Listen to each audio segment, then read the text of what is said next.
The Ukrainian government advertises the slogan of the latest military recruitment drive as "It's okay to be afraid." But which part of this story is right? Initially, Ukraine exchanged ground for the protection of its troops, which were unequipped and with few means of aviation, artillery, and armored vehicles, and after being supplied by the Western world. Before receiving assets from NATO countries, it focused on asymmetric warfare, ambushes, and better use of terrain. It then moved into a defensive position to limit enemy penetration. With financial help and military equipment from other countries, went on the attack, and tried to expel the Russians from previously captured lands in the east and south of the country. But, 2 months after starting this counteroffensive, have Ukrainian troops made any real progress? Around Bakhmut in the east, heavy fighting took place, and Ukraine also regained some small areas it had lost earlier in the summer.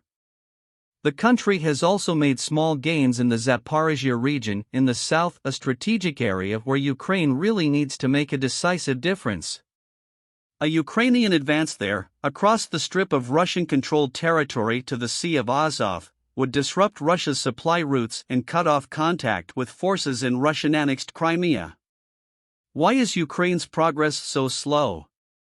In 2 months, Ukrainian troops advanced at most about 16 kilometers in 2 areas along the region's 160 kilometers front, according to an independent analysis.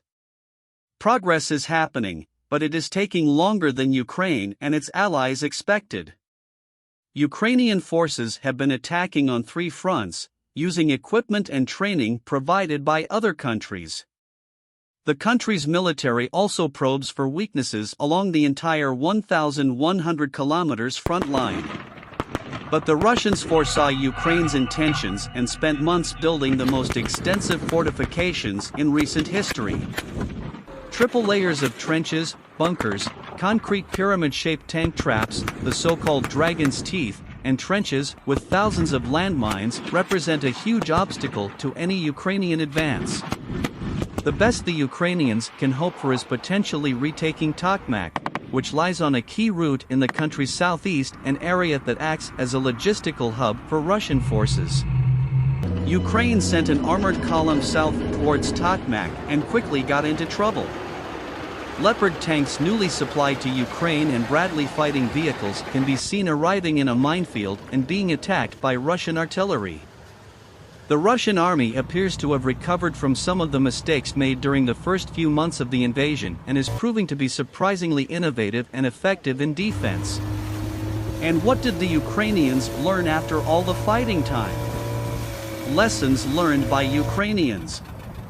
The Ukrainian people are experiencing a great dilemma. Ukraine, a territory linked to a country and a government that demands more and more young men for combat, and the Ukraine of ordinary citizens who just want to live their lives, take care of their families and fight for their dreams, his friends, and continue with his whole body not mutilated by a war that exacts a high price from an individual who does not always believe in violence and death to solve conflicts. Ukraine has been struggling to get troops. There are not enough volunteers. The country constantly needs to replace tens of thousands of dead or injured volunteers. Many others are simply burnt out after months of fighting the full-scale Russian invasion. Some men, however, don't want to fight. Thousands of them have left the country, sometimes at the cost of bribes, while others are looking for ways to evade recruitment authorities, who are accused of using increasingly harsh tactics.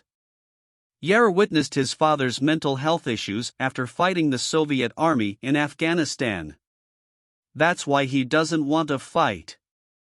Those who have already fought in a war tell their children and grandchildren the high price to be paid. The slogan of the latest information campaign is "It's okay to be afraid." The tactic of small fractions has been proving to be effective with the intensive use of drones. Training has been improved with the formation of armored fractions in other countries, air combat techniques, and the use of missile equipment such as HIMARS. But what is missing to make your attacks more efficient and effective? The enemy is entrenched, he now knows the terrain, has structured his war logistics, and has had time to fortify his positions, which are often supported by natural obstacles such as rivers and dense forests. The Ukrainian innovative early strategies are now becoming known and obsolete, and the Russians are creatively opposing them in order to neutralize their effects. Armaments are losing their power of fear, first the Bayraktar, then the Javelin missile launcher, then the HIMARS multiple rocket launchers, and now the F-16 fighters. And what will come after? And what do Ukrainians need to learn? Turn Russia's weaknesses into strategy, improve doctrine and logistics. The Russians seem sluggish with means of mobility. Armored fractions do not actively move the entire length of the front, do not form temporary fractions for specific missions, and engineering has difficulty operating across the entire length of the line of contact to reinforce the thrust of the attack. In addition, they fight in some stretches on a large front due to the personnel employed in a very extensive enemy contact line. The presence of the command would reinforce the actions, lacks the Ukrainian forces in synergy, integration and better use of maneuvers to take advantage of the means, which can only be achieved when the command and control becomes more agile, present and be one step ahead of the enemy. One possibility would be to hire strategists from other countries, instead of just foreign mercenaries to the front of the fight. Pure will without knowledge or innovative ideas only bring deaths, destruction, and unnecessary loss of lives and efforts.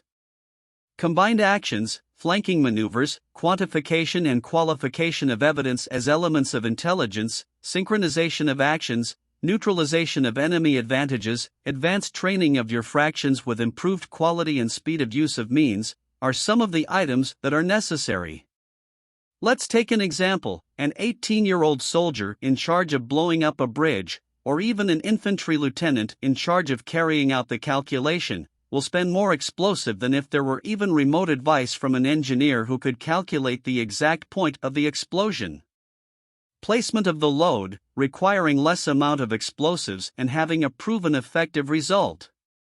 More specialized training would make these military personnel in charge of the explosion use filling and use ballistic principles of hollow charge, and in this way with the same amount of explosive they would destroy two and not just one bridge.